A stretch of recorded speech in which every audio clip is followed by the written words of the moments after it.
Welcome to the midweek edition of Legal AF. We sit at the intersection of law and politics so that you don't have to, and we curate the top 4 or 5 stories at that intersection and bring it to you. Wednesdays here with Karen Friedman, Agnifilo, my friend and colleague, and me, Michael Popok. Got 3 big topics up for grabs today. We're going to talk about the Georgia prosecution of Donald Trump. Is it DOA? Is it dead on arrival? Because 3 judges of an intermediary court in Georgia have decided to postpone the hearing on both Fonny Willis's motion to dismiss the appeal and on the appeal itself till well after the election. What does it mean? Is there going to be a trial in 2025? We're going to talk about that. Then we're going to talk about Judge Aileen Cannon. We just have to. We talked about a love letter that was sent by way of a concurrence from Clarence Thomas to Aileen Cannon, which has now been called a concurrence, because this was nothing but just a message that he wanted Aileen Cannon to find that the special counsel was illegitimate, was not properly appointed, not properly funded, and the whole indictment, along with all the other co-conspirators, should just be tossed out the window. She's hated this case from day one, since before day one. Now, Clarence Thomas gave her an exit ramp. Look at Clarence Thomas in the middle of all this. This is a guy that should have recused himself, never made any decisions at all, given his wife's involvement in the insurrection. And yet, he was involved with helping Donald Trump not once, but twice, joining the majority in the immunity decision on July 1st, and writing a concurrence in the immunity decision, which was a message directly to screw up and throw a monkey wrench directly into Mar-a-Lago's prosecution on behalf of the special counsel. Clarence Thomas sat around for years not talking. Now we can't get him to shut up. And we're going to talk more about that here on Legal AF. And then, as we said, as Ben likes to say on other hot takes and other versions of this podcast, every action has a reaction. And we have a series of things that the Supreme Court has done over the last 2 terms, and especially this year, breaking down the wall between church and state, finding or helping to find the special counsel to be invalid, against a woman's right to choose, imposing and giving immunity, almost blanket immunity, to the person who occupies the presidency, and suggesting that even pardons are appropriate in that scenario. What do you do about it? So we're going to talk about the evolution of President Biden, who a year or 2 ago said, well, I got a blue ribbon panel, and, they're sort of split about what I should do, to him coming out now and really following the lead of Professor Lawrence Tribe of Harvard and saying there's a number of things we have to do immediately, including the number of people on the court, making sure that special counsels in the future are protected, making sure that pardons aren't used improperly, taking away immunity from the president and other constitutional officers. Finally, we're hearing a coherent response to an out-of-control rogue fringe Supreme Court by the President of the United States. We're going to talk about it here on Legal AF. What a week, Karen, since last time I saw you. Events in Pennsylvania transpired. A convention has started. And if you could believe it, the only people that have been convicted in the last month are 2 Democrats, one named Senator Menendez and the other one named Hunter Biden.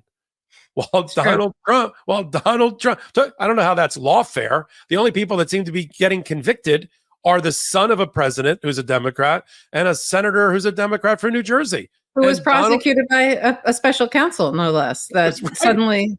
Right. And we're going to talk about that. That's one of the things I want to get to with you when we get to that segment, which is, what does that do to open the floodgates of everybody who got convicted by being prosecuted by a special counsel going back to time immemorial? Because if it was invalid, nunc pro tunc, as we like to say sometimes to brag on our Latin in law school, then it was invalid at then and now, and they could be seeking to vacate all of their convictions. Let's kick it off, Karen, with anything that you'd like. I'd like to start with Georgia, but tell me how you're doing. We haven't seen each other in a while, and certainly there's been a lot that's happened in between. I mean, and I don't say this with a lot of pride, But it is the first time in 4 years of Legal AF that we did not put on an episode. And it's really because, frankly, and I'll apologize to the audience now, we were scrambling because at the moment we were about to go live, the events in Pennsylvania, we were trying to get our minds around it. We didn't really have full information. Maybe we should have done a live version of it, of the shooting issues, but we sort of didn't do that. And so, we didn't put out that episode from last week, but we'll find a way through Patreon to drop it as far of content. But look what's happened since the last time you and I were looking across a laptop together. Yeah, no, a lot has happened. And, now the Republican Party is allegedly calling for unity, and the convention is happening. But more importantly than what has happened there is that Judge Eileen Cannon dismissed the Mar-a-Lago case on the first day of the Republican National Convention. Talk about a partisan decision. I mean, of all days to do it, it was absolutely sending a message straight to Donald Trump. Talk about a love letter. You say Justice Thomas, that was his love letter to her. This was her love letter to Donald Trump. So if there was ever any doubt that she's trying to curry some favor or seek higher office or whatever it is she's looking to do to Donald Trump, just the fact that she had a 93-page decision dismissing the case in full, ready to go on the day of the convention, it was just stunning to me. Absolutely stunning. She should have just attached that to her application for the Supreme Court. See attached. And we talk about the political calendars and how judges like Judge Chutkan want to stay away from the political calendar, and any judge worth his or her salt stays away from the political calendar. And the way you do that is, okay, I'm not telling you if you were going to write a 93-page decision, that's wrong, that's fringe, that's rogue, that it's going to get reversed. So we'll talk about that at the appropriate time on the show. Just wait until after the Republican National Convention. Don't do it the day of and after the shooting. That is the worst time. That shows that it's politically charged. Do it next week. And then, we would be equally critical, as we're going to be on this show tonight, as spoiler alert, but don't give us the opportunity and Karen the opportunity to say at the top of the podcast that this is a love letter to Donald Trump on the day of no other judge would do this. Chutkan wouldn't have done this. Merchan wouldn't have done this. The DC Court of Appeals or any of the judges there would not have. Any other judge in the Southern District of Florida would not have done this. But she doesn't care. And we're going to talk about why she doesn't care. But why don't you, I know you're doing something on the Georgia appeal along with, I think, your mistrial colleagues, but why don't you, since you're steeped in it, why don't you talk about what's going on in Georgia with the appeal? Because there's been a new development there, and I think you're the right person to kind of catch our audience up on it. Yeah, so oral argument date has been set for December 5th at the Georgia Appellate Court to determine whether or not Fonny Willis can continue to prosecute that case. If you remember that this was a case where some of the defendants said that she had an affair and therefore she should be disqualified. And then they had this hearing to see whether there was a conflict of interest because she was having a consensual adult relationship with the lead prosecutor, Nathan Wade, who she brought in to prosecute that case. He's a former judge. He's a former prosecutor, and he's a well-respected attorney in that community. She brought him in after several other people, including the former governor of Georgia, who turned her down to be the lead lawyer on that case. So she brings him in. He then had a consensual adult sexual relationship, apparently, and as a result, there was this long, involved hearing saying that was a conflict of interest. Now, many of us, including me, watched that entire hearing to really try to see what the conflict of interest was and whether there was a conflict of interest. And certainly I didn't see any evidence whatsoever come out that there was a conflict of interest. And in fact, Judge McAfee did not find that there was an actual conflict of interest. What he did say, however, is that there was an appearance of impropriety, an appearance of a conflict. Now, I still disagree. I don't understand it. It's not like she was having an affair with someone on the other side of the V, the Georgia versus Trump, it's not like one of the defense attorneys. It's not like she was having an affair with the judge. I mean, it's an HR question mark whether or not that's appropriate. But what's the conflict? It was unclear. It was never clear. People speculated that it was financial, but they never really kind of developed that at the hearing.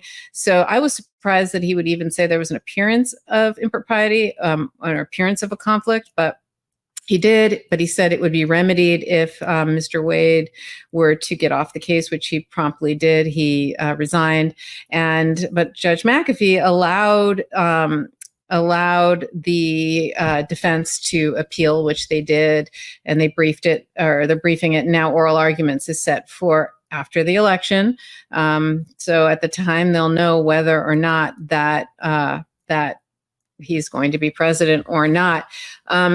So there's a lot of moving parts to this case, right?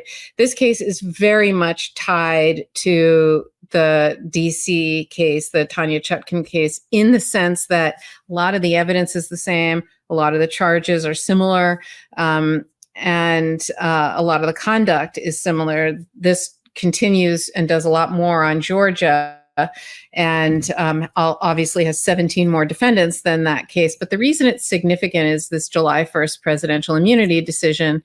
So let's just start with, can Fonny Willis prosecute the case? That's what's going to be decided. If she gets removed from the case, frankly, I think the case is I don't know who they would put in to do it or who could do it. So the case is a big question mark then. But let's say she can stay on the case. The next thing that has to happen, first of all, Donald Trump is going to be president. There is absolutely no way that case will go against him during his presidency. And the reason is federal law, through a memo from the Office of Legal Counsel interpreting the United States Constitution, has determined that a sitting president cannot be prosecuted while they are president. That just cannot happen because it interferes with his ability to run the country. So because of the United States Constitution's supremacy clause, which I think it's Article 6, Clause 2, says basically that the supreme law of the land is federal and takes precedent over any conflicting state law. So even if Georgia state law said you could prosecute a sitting president, because that's federal law, that would control. So Trump, if he wins, will not go to trial while he is president, number one. She could proceed against the other defendants, however. But there'll still have to be an analysis about the evidence and about the charges and immunity, again, because of the supremacy clause, right? The Supreme Court now has determined that he's immune as to certain things. So a lot of that, what's in that indictment, I think would come out. The candidate Trump stuff, right? The find 11,780 votes, the perfect famous phone call, I think actually will survive. And I think the Georgia specific stuff is more candidate Trump. So it's not President Trump, will not be his official acts, but your guess is as good as mine of what will happen. But that case, as to Trump, is very much in question as to whether or not that will go at all, or certainly will go anytime in the next 4.5 to 5 years. And what survives with the other defendants, I do think that could go, though, whether or not he's president. But that's what I think. Yeah, and I think you're right. So Fonny Willis has a motion to dismiss the appeal that I assume will now be heard after the election. Her grounds for that, which I covered once before, is that there is no ability to appeal the fact finding that is at the heart of the decision by Judge McAfee. And once you rip that away from the appeal, there's nothing else to do. There's so much deference is given to the trier of fact in this area. And that's what they're just trying to do. They're trying to make the appellate court redo the factual hearing or interpret the facts differently, and that's not their job. And she pointed that out. But rather than hear that early, they're hearing that, I assume, closer in time or at the day of the oral argument, whenever that is set. And as you said, it's only the first level appeal. There's also a Georgia appellate court the Supreme Court of Georgia that would have to get involved as well. But then you have the heart of the matter is the heart of the case being ripped out by the immunity decision. We've always said that, yes, state prosecutions are great when it comes to Donald Trump if they're successful because they can't be pardoned away as easily. It depends on your state and your governor or your parole board, probation board, whatever it is in your particular place. But the Supreme Court has just given a blanket, almost absolute immunity or immunity that's very difficult to overcome for official conduct. And they would require, and it's now the law of the land, and they would require, and any judge in Georgia will have to follow the Supreme Court on this issue. They're not going to be able to come up with their own versions. That many of the things in the speaking indictment, the sprawling indictment that Fonny Willis chose to use, and we applauded her for it at the time, are going to be, they have to be sifted out and surgically removed from the indictment because they're not going to be able to support the charges because of the official conduct, and official conduct can't be used as evidence to help you prove unofficial conduct. So she's got a bit of a problem if she even gets the case back about what her indictment looks like versus what the Supreme Court, U.S. Supreme Court decision is. And then you've got the whole kick it down the road, kick the can by these three judges on this panel outside of Atlanta to like, these are people who didn't want the political calendar to be involved. They're like, yeah, we're except into favor of the candidate. Let's kick it way out there. Now, one of the things that I've called for, and we'll talk about it at probably another hot take or as this thing develops, is the thing that's missing, as you said, is the other co-conspirators. They're not out of the woods. The immunity decision doesn't help them. They, at worst or best, they conspired to commit crimes with somebody that had immunity. That doesn't help them.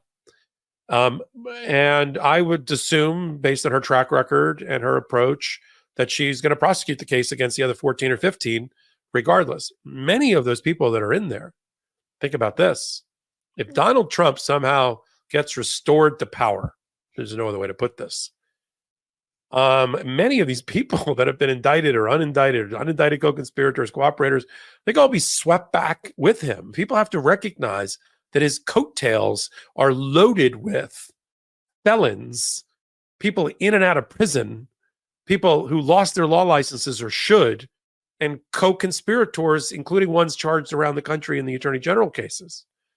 And I've said, and I called for this in a recent hot take, we should demand, and Joe Biden should demand, that Donald Trump put up his cabinet. Tell us who is going to be in his West Wing. Who's your attorney general? Who's your secretary of state? Who's in this office? Who's your chief of staff? I mean, a lot of times in order to make a country feel better, or at least know what they're voting for, a presidential candidate will be pictured with their cabinet right around the time of the convention. Donald Trump's not going to do that because he doesn't want people to know, especially the independents and those that are still on the fence about his candidacy, about the criminal element that he's going to sweep back into the White House with them. And some of those people are in the Georgia prosecution. You don't think Mike Roman, who was the head of his election day operations, who was the mule to carry the fake elector certificates, you don't think he's going to be back in a White House with Donald Trump? Even though he's indicted in Georgia, Donald Trump doesn't care about that. He's putting on the stage today or tomorrow Peter Navarro. Peter Navarro just got sprung from the Miami penitentiary today. He's changing out of his orange and he's changing into some suit, and they're throwing him up on the stage to be celebrated and feted, because that's what the restoration of Donald Trump's presidency sort of means. Karen, what do you think about that? About the cabinet, naming your cabinet? Tell me who your attorney general it is, because I keep speculating that it's Rudy Giuliani, Aileen Cannon, Jeffrey Clark, Alina Habba. Who's your first lady? I think that's either Alina Habba, Ivanka, or maybe Melania. I'm not sure. I know. I mean, I know. It's I was surprised. Where were Melania and Ivanka on the first night of the convention? I mean, they were nowhere to be seen. So we're going to talk about something he got away with in Florida with Judge Aileen Cannon. she of the Southern District of Florida, in I'll just tell you, it was not only jaw-dropping is an understatement. The way we reacted on our own text chain when it came out within moments was, but you have your own, you had some good predictions and about that. And I agreed with you on one part. I agree with you that she was going to find a way to get rid of this case as quickly as possible. And she has, but the 11th Circuit is the backstop for that. It's the firewall. Hopefully does the right thing. We're going to break all that down. We're going to talk about finally what Joe Biden's administration and the president himself is doing about in reaction to what we just watched the Supreme Court do, the train wreck of the Supreme Court as it ethically circles the drain. Somebody's got to stand up and do something about it. And finally, we've got President Biden who's proposing to do something about it. I think that's part of the job he hasn't yet completed that he wants the American people to vote him in for. We'll talk about all of that. But we've got, as people know, we got some amazing, and a lot of them new, sponsors who are pro-democracy and help keep us on the air. Let's be frank. There's three major components that keep us on the air.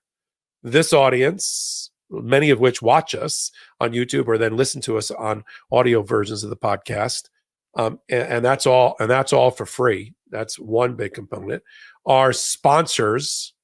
And not just kind of watching the ads, but also trying out the products that we've already tried for you and told you that we appreciate them. We think they're really good. And then the third way is just to support the various contributors to Legal AF in their various endeavors, whether it's the patreon.com/legalaf or it's Mistrial or anything else that any of us do, the hot takes or that type of thing. And those are all the ways. And then, of course, subscribe and free subscribe to the Midas Touch Network. It's never been more important. I can't think of a more important time in our lives than to have this independent media operation that has no outside investors, that doesn't censor its contributors. You know, there's no script here. There's not whatever Karen says goes, whatever I say go. And there's nothing like it out there. And it's because we have this growing, building audience of 3 million, and there's only one way, through word of mouth. It's all organic. We don't do ads. We don't pay to gin up the algorithms. We don't do billboards promoting the network. It's literally word of mouth. This is the network that you've always wanted, that you're helping us build with our bare hands. So these are the ways to support the network, and we appreciate everybody being here. Through a very hot summer, through a very difficult summer in terms of having to watch what's happening, but hanging on with us and letting us be a community together. And we'll pick it back up with Mar-a-Lago and what President Biden's doing. But first, a word from our sponsors. When I think of summer smells, I think of sunscreen, salty beach air, barbecue on the grill, and unfortunately, body odor. But not this summer. Thanks to Lumi Whole Body Deodorant, BO will no longer be an unwelcome guest at my summer plans. Their pH-optimized formula is clinically proven to block odor all day, and not just for your underarms. It's for everywhere we get odor. Your pits, your privates, your feet, your under, your other privates, etc. So you name it, no matter how hot it gets, you can still smell fresh and feel confident from head to toe, ready to make your freshest summer ever. There's a special offer here just for Legal AF. New customers get 15% off all Lumi products with our exclusive code and link. Use code Legal AF at Lumi, Lume, deodorant.com, and just use code Legal AF. I love Lumi. I love how versatile it is and that you can put it anywhere that you feel you need just that little extra help at smelling extra good. So it makes me feel confident, and I like that it was created by an OBGYN who really cares about women and women's bodies and making sure that things are done in a way that's healthy and pH balanced and designed for your body. It's baking soda free and paraben free, and because it's pH balanced, it's safe to use below the belt. So my favorite is Clean Tangerine, but they have other other great scents like lavender sage or toasted coconut. So Lumi's starter pack is perfect for new customers. It comes with a solid stick deodorant, cream tube deodorant, and 2 free products of your choice like a mini body wash and deodorant wipes.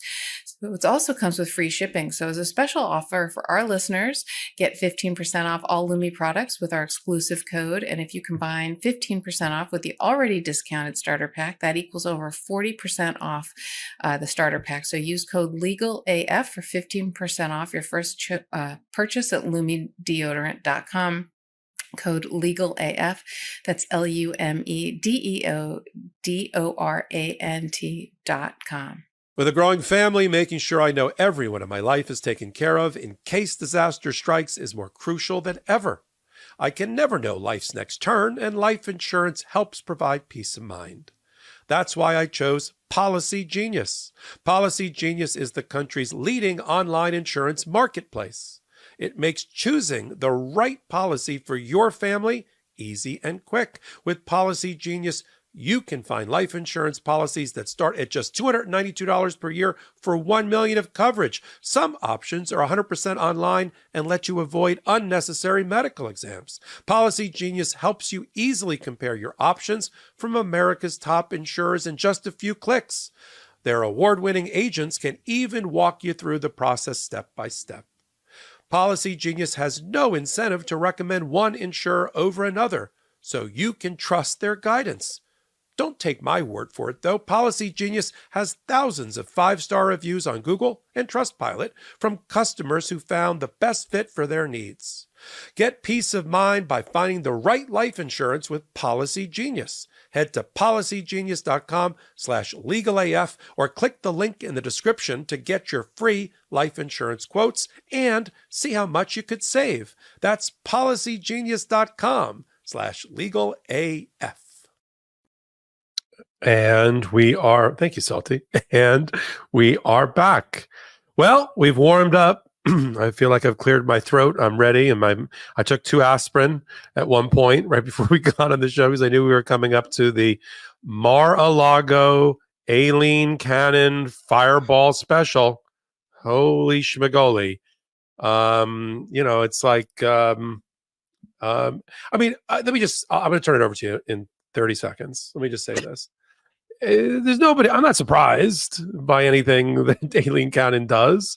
And unfortunately, we finally have the opportunity to take an appeal of this crazy 93-page decision, 3 pages of which actually looked at the statutory language that was appropriate, but read it out of context and read out most of the language following the lead of Judge Clarence Thomas. He's wrong too. And just the other 87, 88 pages is just make weight. It has nothing to do with the heart of the case. The heart of the case is a 2-page section. She got it wrong. She didn't cite to the right legislative history. She got the language wrong. She knew she got it wrong because she just dispatched it with, well, that's all that needs to be said on that one. She literally wrote that. As soon as I saw that, when I first saw 93 pages, I said, well, this is going to be some hard-hitting, I'd agree with it, but there's going to be intellectual integrity here. She's a former appellate lawyer for the Department of Justice. This is right up her alley. Here we go. Nope, not at all. It's just a sophomoric, wet mess, which is going to be, my prediction, is going to be easily dispatched by whatever 3-judge panel of the 11th Circuit gets this. At the same time, you're going to look, finally, we've been talking about it for over a year, Jack Smith's going to be able to ask for reassignment. And if she doesn't know what reassignment is and she doesn't like statutory language, she should go look up the statute that allows her bosses in the 11th Circuit to reassign her off of this case, because under the Lemon Law, there's 3 defects and 3 recalls, you're off the case. She already had 2 before the indictment even came out. She now has this major one in which she's dismissed the indictment with prejudice and closed the case, and didn't even give the special counsel, who she doesn't think actually exists. She thinks it's a figment of her imagination. It is an illegitimate prosecutorial body. She doesn't even give them the courtesy of delaying the effectiveness of her order until they get their appeal up and running. And my favorite part, Karen, is when they noted when the spokesperson for the special counsel's office, they made a point of saying, we're not a figment of your imagination. We exist. We are employed by the Department of Justice, and our boss is the Attorney General, and we have gotten the Attorney General's approval to appeal your backside. That's the last part was mine. All right, catch up, everybody, on the ins and outs of the 93 pages, and then we'll say what happens next. So a couple of things. First, let me see how well I know you after all these years of doing this weekly podcast with you. Let me guess. The part of the opinion that you think of the 93 pages that's substantive is around page 20 something, mid 20s. 24, 25. So good. There so you go. Good. You know, Popok, I just know you now. Now wait, help me out here. Who is winning the 4th race in Pimlico tomorrow? Because you're very good at this kind of stuff. No, I mean, look, the prediction, I got half a prediction right and I got half a prediction wrong, right? Yeah. Soon as, the frustration with Eileen Cannon is that she doesn't rule on anything, right? She never makes a decision. There's every substantive legal motion out there is still not ruled on. She didn't even set a trial date, and it's just been beyond frustrating. And when she does say something, it's one of these strange 3 or 4 lines, minute order in her docket. There's no piece of paper decision that's handed down anywhere with any analysis. And as a result, there's not anything to appeal. Everyone's like, why isn't Jack Smith appealing? Why aren't they asking her to recuse herself, or to get her off the case, asking the appellate courts to disqualify her? And the reason is, they've been waiting because she didn't do anything. She refused to make a ruling. She refused to make a decision. She refused to do anything substantive. As you said, there was 2 other times that she was smacked down hard and pretty quickly by the 11th Circuit. They didn't waste any time to unanimously smack her down and overrule her in this case, right? But my question to you is there really a 3 strikes and you're out? Like there's 3 reversals and you're off the case, or is that just sort of understood? It's understood. Understood. Okay. And the Southern, other courts do it too. The Southern District certainly has cited in cases, and it seemed to be around 3. They'll give you it's like those cases, the dog bite cases, you get 1 free dog bite, and then you can't. Yeah, there's 3 major errors in your rulings. It's no, you're off the case. And we'll just have to see. I'll go back to you here. We'll just have to see which 3-judge panel they get. She had 2 separate 3-judge panels. I think there was one judge that overlapped that slapped her back hard when she tried to interfere with the investigation before the indictment. One was headed by the Chief Judge, William Pryor. I think they've been chomping at the bit, Karen, to get a substantive ruling, and they couldn't ask for better. You did a great hot take on it. This is a gift, and this isn't a small gift. This is a gigantic gift to the special counsel, right? This is a gift to the special counsel because now they can appeal, obviously, because this is lawless. Every other time that anyone has ever questioned this and appealed this, it's just been not, it's not the law, right? Essentially, the argument goes like this.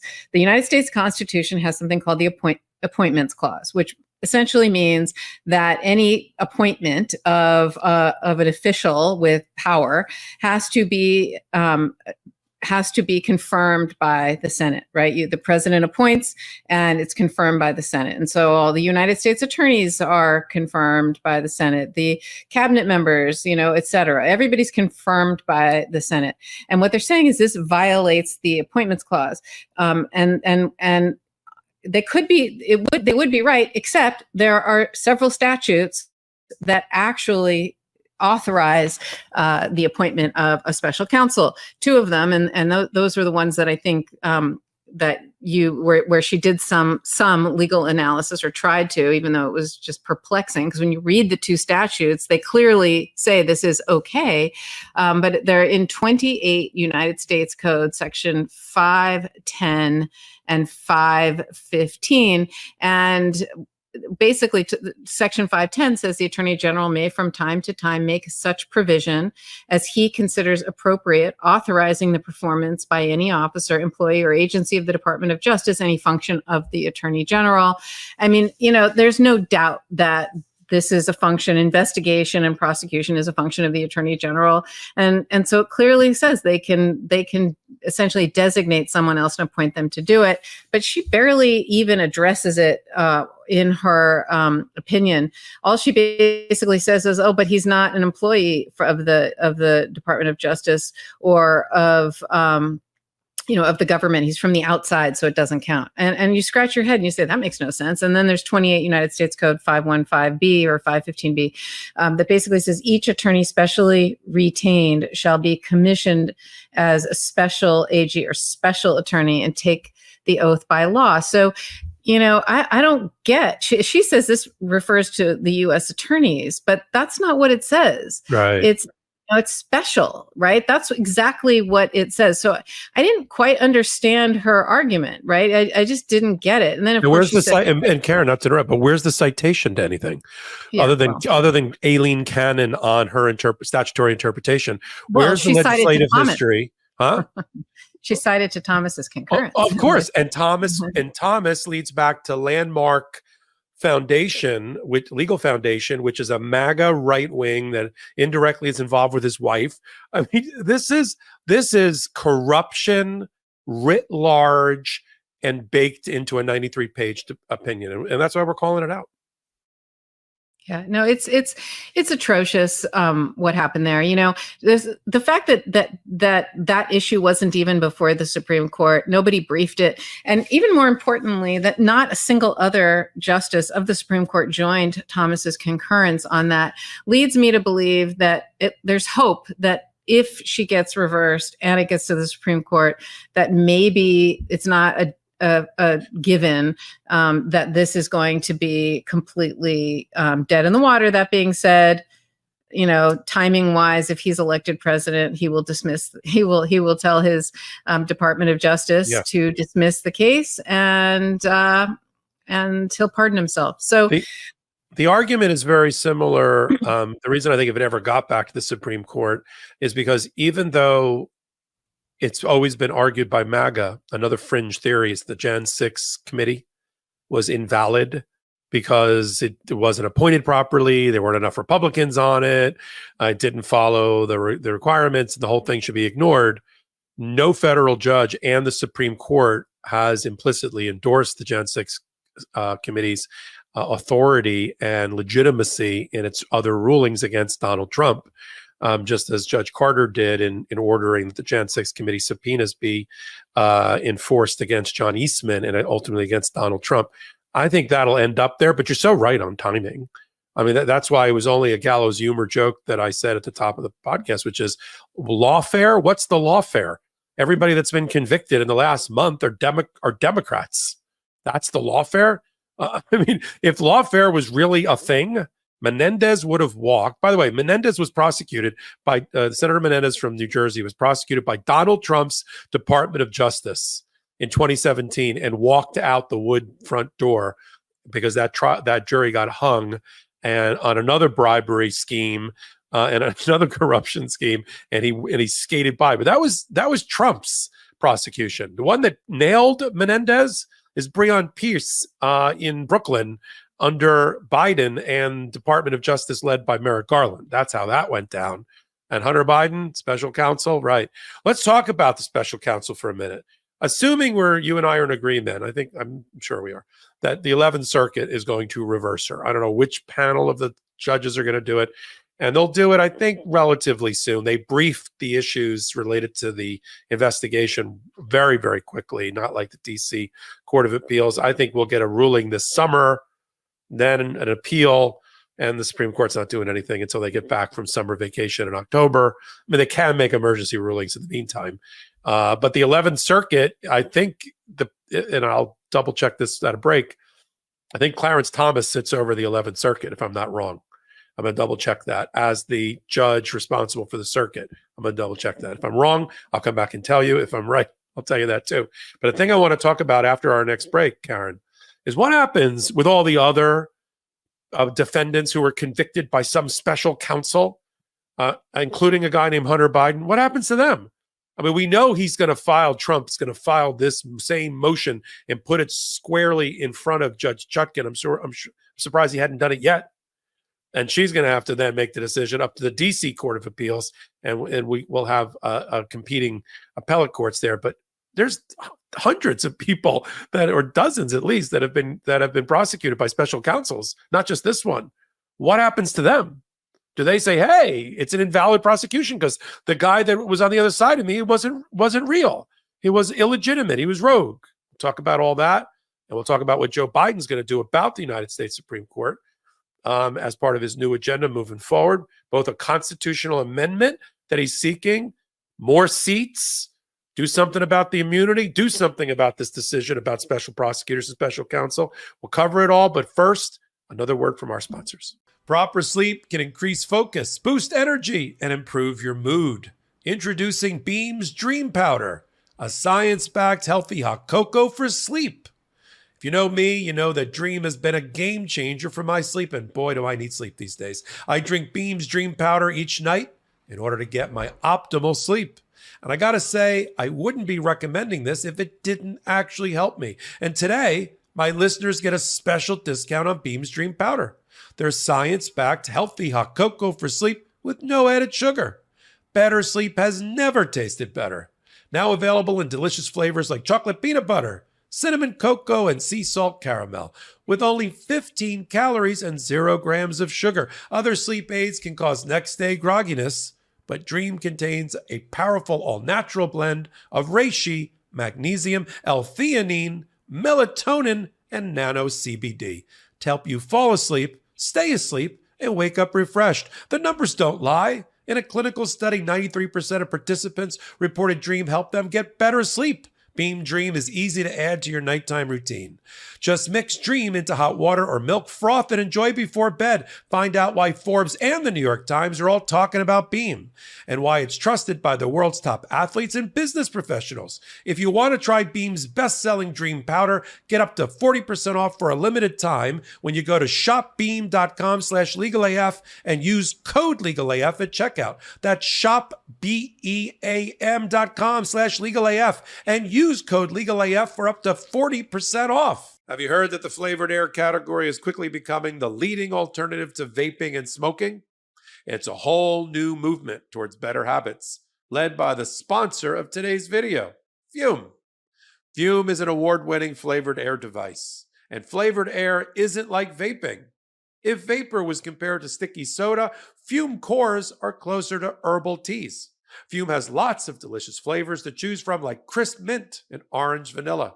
With flavored air, you can satisfy your oral fixation through a passive diffusion system that utilizes no electronics, vapor, or combustion. Instead, Fume draws flavor to your mouth.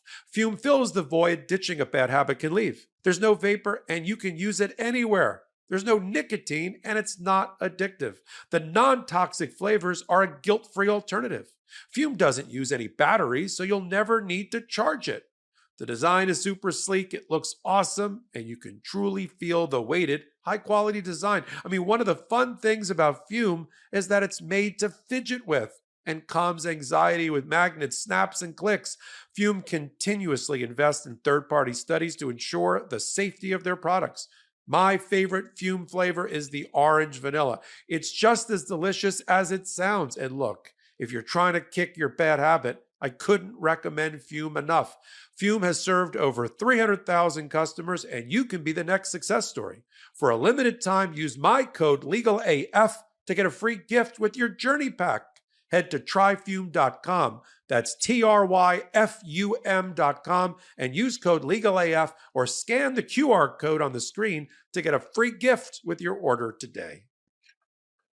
Welcome back. We're going to talk about other people who were convicted successfully by special counsels, special prosecutors. There's a special counsel that's being called for by the Senate Democrats against Clarence Thomas and to investigate him, and others have been convicted by him. I want to hear from our resident former prosecutor, Karen Friedman Agnifilo, about the next steps now that we have that ruling, besides the obvious, which is the 11th Circuit appeal that Jack Smith has announced that he's going to be taking. And of course, as we're going on the air, we also learned that unfortunately the president has contracted COVID. He was going to appear in front of a Latin rights group in Las Vegas. but has had to now postpone it because he has contracted COVID. So, and the wheels of justice continue to roll. So can't catch a break, right, Karen? Cannot catch a break. It really Yep. is just crazy to me that he now has COVID during all of this. Yep. Well, I wish him well. Well, at least it's July and not October. There's more time on the clock for everybody, so that's a good thing. Talk to me about what do you do if you're a defendant who got convicted by a special counsel now that Aileen Cannon has made the only ruling in America that says that position is invalid? What do you do? Yeah, if you're a defense attorney, you're going to write a motion to set aside the verdict, and you are going to, or I guess I say that with Hunter because he hasn't been sentenced yet. Or if you've been sentenced, you'll appeal, and you'll basically say, look, there's a federal judge, the federal district court, who cites the Supreme Court Justice Clarence Thomas, saying that this is invalid. And basically you raise your hand and you say, me too. And you appeal and you try to get your case thrown out because of it. I mean, it really does it puts cases in jeopardy for anybody, for absolutely anybody who wants to make mischief, right? Anybody who wants to make mischief, any other judges who want to follow Aileen Cannon's follow her ruling and what Justice Thomas said. I mean, it's just stunning to me what this does to all the other cases potentially, and hopefully most judges will say she's lawless, because this has been appealed before. This argument has been made before, and nobody has entertained it. Nobody, but of course it gets put in front of Judge Aileen Cannon, and she finds it so interesting that she invites strangers who aren't parties to the case to brief it and to give oral arguments. And then, and then she doesn't rule on it. And Justice Thomas sees an opening to talk directly to her, and knowing that motion was pending, knowing that she hadn't ruled on this very issue, and wrote that concurrence, which was talking to Judge Cannon directly. And so I think every other defendant out there who's ever been prosecuted by a special counsel is going to seek to use this to get their case thrown out, including Hunter Biden, right? And it puts what the problem is. It puts Joe Biden in the Biden administration in a bad spot. Yeah, in a terrible spot. I was just going to say, it puts his father, who's also the president, who's also the head of the Department of Justice, in a terrible spot to be able to say, no, actually, it's okay that you prosecuted my son, but it's not okay. Donald Trump gets away with it. It's an untenable situation. It really is. Yeah, we'll have to see what how much the Hunter Biden people and the Biden campaign people are going to have a conversation about some of that. But we'll just to square the circle here, as my colleague confirmed, Justice Thomas is the Supreme Court justice responsible for the 11th Circuit, as I suspected, and that makes his concurrence even more nefarious, because he wasn't just speaking to any old judge. He was speaking to a judge like a boss speaks to an underling. I am your 11th Circuit Supreme Court Justice Cannon, and this is Judge Cannon. See, one day she could be Justice Cannon at the rate she's going. And this is how does that work? What you should do. How does that work, Popok? That how is it that he decides over the 11th Circuit as opposed to the full panel? In other words, how does it explain how that works? Well, at the top of each term, the Chief Justice assigns and usually keeps them in place a associate justice to be over one of the 11 circuits plus the federal circuit, so there's 12. He takes the federal circuit for himself, and then he carves out among the other, well, he has others besides that one. So he then distributes the 12 or 11 left among the 9, meaning some have more than one. And he generally plays politics. He puts the more, let's put it this way. The blue states get the 3 liberal and progressive justices, Sotomayor, Ketanji Brown Jackson, and Kagan. And the more red ones get the rest. And that's the way it works. So New York is Sotomayor, and California is, I think, Ketanji Brown Jackson. Is she Ketanji Brown, or it's either her or Kagan? So. Yeah. And Chicago, and so that's how they do it. And so the red purpley states like Florida get somebody like Clarence Thomas, which means that the shadow docket, now we're back to the shadow docket, when there is an emergency appeal, it first goes through the justice assigned to that circuit. They can either make the decision on their own or refer it back to the full panel. But the first stop on the train is Clarence Thomas for 11th Circuit coming out of. So it's not just he's over here and he's just whispering sweet nothings to her. He's like the guy. Now, because networks like ours and others have for the last 2 years called out the shadow docket, they've stopped using it as much. Sometimes they use it occasionally when it's not that controversial. But if it's anything that's like smacks of any kind of controversy, they've been rolling it back to the full panel to see if there's enough votes to grant the writ, grant the cert, grant whatever. So that's sort of a quick and dirty. So you're saying that Justice Thomas, if Trump appeals this up, let's say the 11th Circuit reverses, you're saying that Trump can appeal it up to just one judge? No, he'll ask for a full appeal, but he'll ask for emergency appeal on an interlocutory basis without full briefing. And Thomas can decide to grant it and then take it up, and then it goes to a vote within the Supreme Court, and they can decide on full briefing, oral argument, and all of that. It's normally that issue arises more when there's like an injunction or a ban or a block of a ban that has to be put in place. But this isn't really that. This is a dismissal of an indictment. So you're right. When it gets to Thomas, he can't like, oh, I affirm it and the appeal's over. That's not how that would work. But it will start with him, and it will be the writ will be addressed to him. And then I believe, he's done it himself, will refer it over to the full panel. If there's 4 votes or 5 votes, they'll take the appeal. If there's not, they'll say the 11th Circuit decision stands. They don't have to take the appeal. By not taking the appeal, the 11th Circuit stands, and that is the end result. Could just be a per curiam decision, And if the 11th Circuit keeps it, affirms, doesn't reverse. Is this something Jack Smith can appeal all the way? Oh yeah. And as you noted, I think in something else, maybe when me and you jumped on to talk about this on a hot take to talk about this, you rightly pointed out that thank God she did it now without having made any rulings, because there's not so much res judicata or law of the case. It has to be traveling with the case to the new judge. The new judge can sort of make decisions sort of anew, which is good because we never liked any of her decisions leading into this. But that's where my prediction was wrong. What I thought when I read the immunity decision, I thought 3 things were going to happen. Number 1, she was going to rule everything is immune, right? That he's immune from everything and fruit of the poisonous tree. So number 1. And number 2, dismissed because the special counsel. And number 3, I thought she was going to do a nationwide injunction. But so I got 1 and 3 wrong. So, it goes, that's right.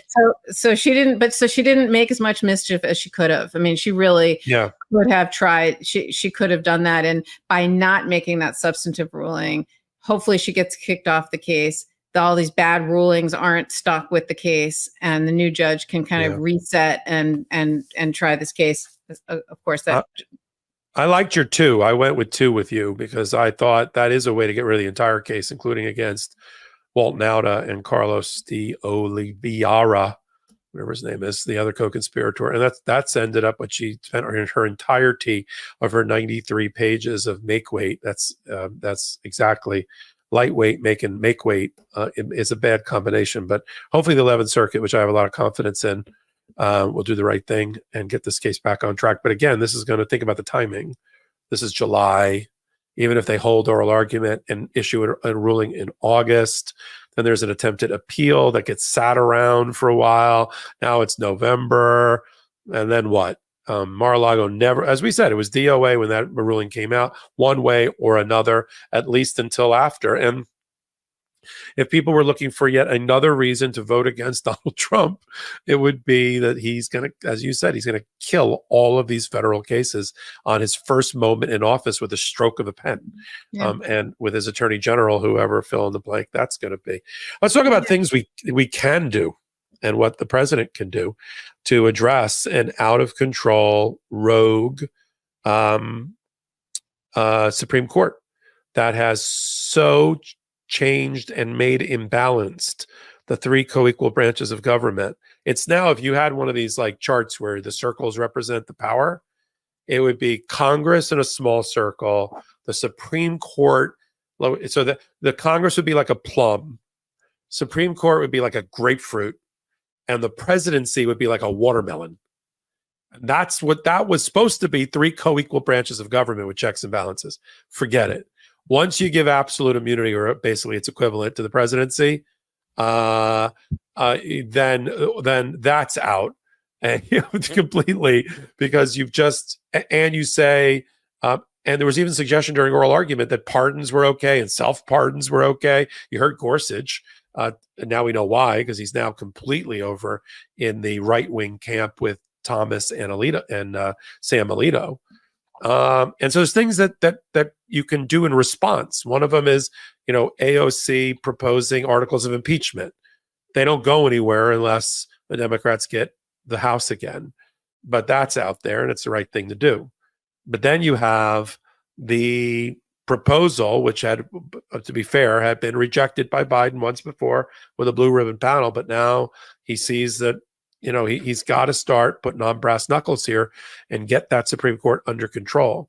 So what we've seen is the announcement is not formal yet, but he apparently had a Zoom conference call with the progressive Democrats and disclosed that he's ready to follow the analysis of Lawrence Tribe, professor out of Harvard, constitutional law professor, that there should be a number of things that get done. One of them, an ethics code that sticks. Secondly, more justices. How many more? I'll throw it back to you on that. Third is some structural changes that have to be done through a constitutional amendment. One, an independent federal prosecutor. That's almost like a fourth branch of government. That would solve this whole problem that we didn't know was a problem until Aileen Cannon made her ruling. But it would establish a federal prosecutor who is independent from the executive branch. People who tune in from around the country sometimes don't recognize or realize the independence of the Department of Justice is by tradition, generally a democratic tradition. It is not in the Constitution that they be independent. They are a part of the executive. There's always been that anomaly that they are part of the executive branch. And it's no joke when we say it's the Biden Department of Justice. It is. We don't say it as nefariously and with conspiratorial tones as the Republicans, but that is the truth.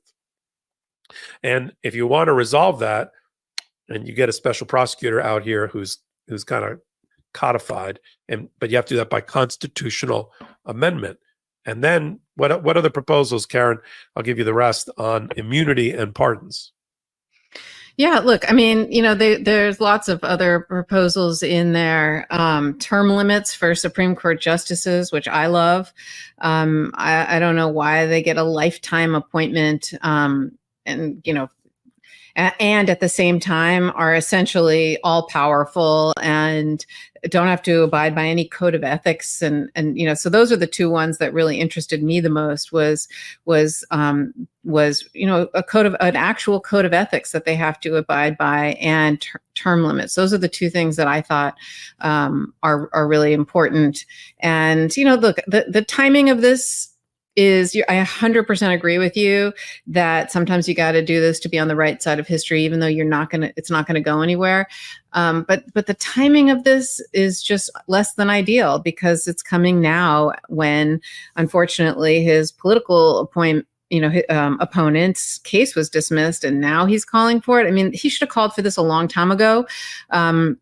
He appointed this panel, but he's such a he's such a kind person and somebody who wants to try to find unity and bring people together, that he tries to do things that aren't political hot button issues that are controversial. And, unfortunately, the other side doesn't play that game. The other side cheats on the game, and I'm reminded of when Obama, in the last year of his, I think there was 11 or 9 months left of his presidency, he, Justice Scalia died and left an opening before the Supreme Court. And that's almost a year of a 4-year, it's almost a quarter of his term, right? And Mitch McConnell, who was the Senate Majority Leader, was like, we're going to wait until there's going to be a new administration. Let's see who wins. And why? Because of the Appointments Clause, you have to have the advice and consent of the Senate, whoever the president appoints. And so Merrick Garland, who was his choice, was never confirmed by the Senate. What did that do? That let Donald Trump appoint the Supreme Court justice, right? And made it a conservative justice. And then at the end of his term, right, I think he'd already lost the election. It was like, or it was, right before the election, but it was like months to go, or weeks to go. It was ridiculous. Well, Mitch McConnell, knowing that he lost the election and there was going to be a new president, certainly didn't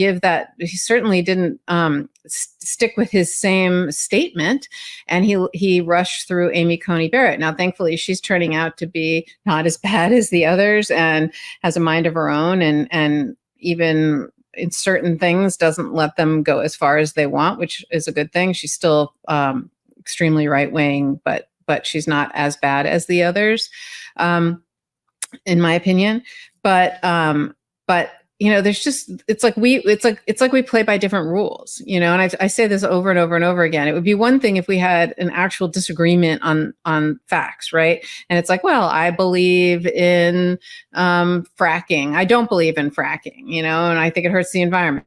Whatever. Okay, let's talk about it. Let's talk about what it means, and people can have an intelligent discussion about it and disagree about it. But when you're cheating and not playing by the same rules, it's not fair, right? And the other side's going to always win because they're always cheating.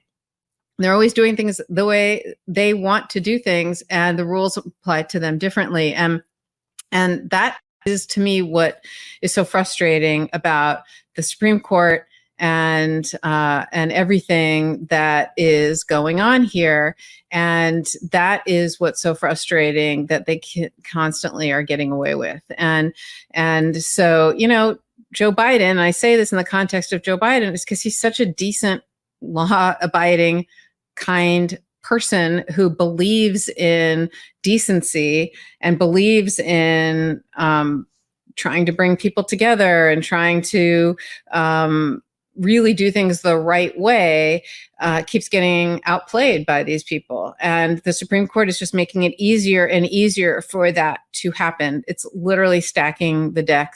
I mean, they've removed power from the agencies in the Chevron case, where they overruled the Chevron deference doctrine. They've literally removed any authority of agencies and given it to who?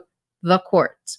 They have literally made it so that presidents are above the law. It's a special position. It's a special thing that nobody else has. And they're consolidating the power there. And the fact that they can pack the courts the way they can and get away with these rulings that are just, the history, stare decisis, and interpreting the law coldly versus being an activist judge, just is where we are right now. And it's dangerous, and it's terrifying. We are headed toward an autocracy. And if anyone thinks this is anything but that, they're not paying attention. And every single thing we talk about here is exactly that. And so Joe Biden, I very much applaud him for doing this. It is the right thing. He should recommend that these changes be made. And if nothing else, at least there will be a record that this is what should be done and this is the right thing to do. The panacea for this is relatively straightforward and simple. It's blue up and down the ticket, up and down the ballot on November the 5th. If that happens, all of our hand-wringing about the Supreme Court and the 6-3 supermajority can quickly become a 5-4 progressive majority almost overnight or within a year or two if the right person is in office. If Joe Biden and the Democrats are back in power, things like the constitutional amendment to remove the immunity that was just blanketly granted by the Supreme Court will become law. It will promote it. It'll be on the ballot. People will, I think, thinking adults will think that's a good thing to have and to get away and take away the pardon power from the presidency. But it has to be a constitutional change in order for that to happen. Packing the court, good idea. Franklin Delano Roosevelt, FDR thought that was a good idea, scared the crap out of the New Deal Supreme Court and made them approve all of his New Deal legislation ultimately. And so, I like a 12-person court, 14-person court. Sure, why not? Add 3 or 4 more on there. But, there's always that unintended consequences. The wrong hands that could also run the other way. But, I think adding more than 9 is a good thing. Lifetime appointment is not a good thing for that particular body. It does imbalance. As I said, you got the lemon, the grapefruit, and the watermelon problem that you didn't have before, and it would solve that. But you got to have the right people in office in order to execute on these plans of term limits and structural changes and a 4th branch of government in the form of an independent prosecutor body that doesn't currently exist. So we can accomplish this. It's not like putting a camel through the eye of a needle. This is not hard if we can pull ourselves together and prevail in November. And if not, we know what it looks like other than that. And that should be the motivating factor for everyone to early vote, register to vote now, early vote wherever you can, because the earlier you vote, the better. In case something comes up, in case it's a crappy weather day, the day of your election, election day, November 5th, mail-in vote, absentee vote, whatever your state allows, follow the rules really, really carefully. I just got a notice and got invited to be part of the Florida protection squad for the Democrats to help with outside the polls and do things that I can do, even though I'm not registered in Florida any longer. Some people are lawyers, some people aren't, and people can do that. Even if you're not a lawyer, you can join Democratic organizations that are made to protect voting, and there's a role for you. And it's a very exciting and interesting way to be involved. I've done it a number of years in a row, and I can't tell you how rewarding it is to be at a precinct and be right in the thick of things as people are voting and making sure that voting is done properly. But these are all the things that we can do, that we ask people to do here on the Midas Touch Network. And we have this is the reef where all of this type of fish hang out, right? The people that are pro-democracy, pro-voting. Don't make voting harder. Not fraud. Nobody wants fraud. We're talking about voting and taking advantage of extended hours for voting for people who work and can't get there at certain times on November the 5th. And then doing something about the United States Supreme Court, rebalancing, recalibrating that delicate balance of 3 co-equal branches of government that our founding fathers and our framers put together, that has been torn asunder and ripped to shreds by this United States Supreme Court. There's something we can do about it. We're not going to sit down for it any longer. And we've got a president who can help lead us there. Karen, why don't you come on back for a minute? So I always like giving you the last word. It's always something interesting, memorable, impactful to our audience. So what do you got? I should know, because you always do give me the last word, and I should be more prepared. But look, the one thing I will say is one of the reasons I love doing this show with you is our audience and how engaged they are, and I always feel like the audience is they're very interactive and express a lot of comments to us, whether it's in the comment section right now or whether it is through on YouTube, people leave comments, or whether it's emailing directly to us, or on Twitter, or whatever it is. And I'm always so surprised at how much we all need each other. We're like a community that we all feel similarly. We share the same frustrations. We're very like-minded, not just in terms of policies, but in terms of how we're all feeling about the moment and what's going on.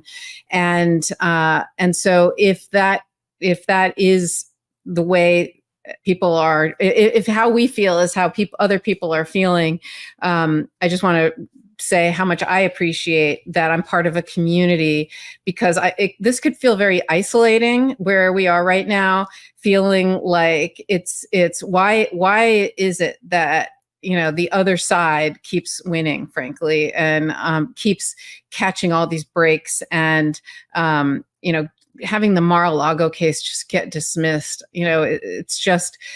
It's just crazy, right? The immunity decision, et cetera. And it can be disheartening, and it can be scary and terrifying when you see the results of voting red, frankly, right? You see women's rights being taken away, and you see a lot of scary things that are happening. And so to have a community to come together and know that you're not alone, I will say means a lot to me. And so for that, I am extremely grateful to be here every Wednesday. And I really do appreciate the engagement, and I try to read every comment. I try to take the advice, that people give, whether it's, the glare in your glasses to other pieces of advice that people are very kind in how they give it. And because it means a lot, right? It's hard. It's hard to be in this time right now. And so I just want to thank everybody and talk about how lucky I feel to be here and part of this community. Appreciate you. Support the show. Mistrial, a sister podcast anchored by Karen Friedman, Agnifilo. Legal AF, Patreon.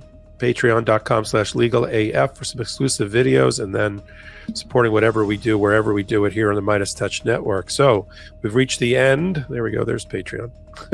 We've reached the end of another episode, midweek edition of Legal AF. And so we're going to do a shout out to the Midas Mighty and the Legal AFers. We'll see you Saturday, Ben, Mycelis, and me.